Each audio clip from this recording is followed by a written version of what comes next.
কারি কংগ্রেস তৃণমূল কংগ্রেসের সংযুক্তিকরণ প্রসঙ্গে বিরোধী দলনেতা ঋতব্রত বন্দ্যোপাধ্যায় তিনি বলছেন, আমরাই তো তৃণমূল, আমরা তো কংগ্রেসের সঙ্গে মিশে যাচ্ছি না, আমাদের সংখ্যা 64, আমরা তো তৃণমূল, দল ভেঙে চুরমার।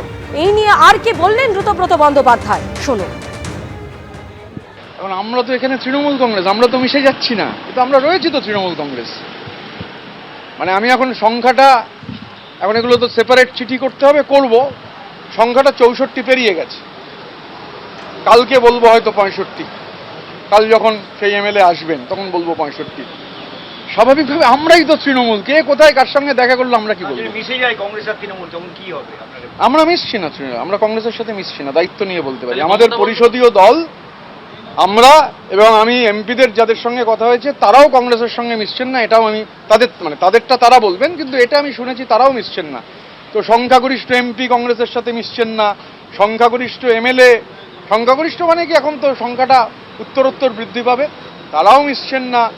এরপরে হচ্ছে জেলা পরিষদও তো বহু জায়গায় তারা যারা আছেন অনেকের সাথে কথা হলো, কেউ মিশছেন না, মিউনিসিপ্যালিটি কেউ মিশবে না। তাহলে কংগ্রেসের সাথে মেশার প্রশ্নটা উঠছে কোথায়? কে ইন্ডিভিজুয়ালি কি করেছেন সে নিয়ে কি বলবো? এখনো পর্যন্ত সংখ্যাটা কত দাঁড়াচ্ছে আপনাদের? 64 অ্যান্ড রানিং। দেখুন, দিল্লিতে রয়েছেন আমাদের সর্বোচ্চ নেত্রী মমতা বন্দ্যোপাধ্যায়। তো এখন ইন্ডিয়া ব্লকের মিটিংয়ের জন্য ইন্ডিয়া ব্লক আরও কি করে শক্তিশালী করা যায় তার জন্য পূর্ব নির্ধারিত বৈঠকে গেছেন, এবং তার সঙ্গে ফলো আপে কয়েকটি অত্যন্ত গুরুত্বপূর্ণ বৈঠক চলছে। কিন্তু সেখানে কংগ্রেস নেত্রী সোনিয়া গান্ধীর সঙ্গে মমতা বন্দ্যোপাধ্যায়ের যে বৈঠক হয়েছে সে বিষয়ে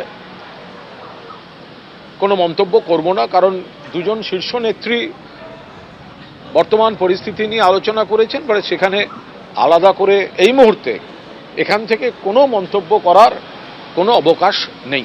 না, মমতা ব্যানার্জির সঙ্গে সোনিয়া গান্ধীর বৈঠক, তাতে ভারতীয় জনতা পার্টির কি বলার থাকতে পারে?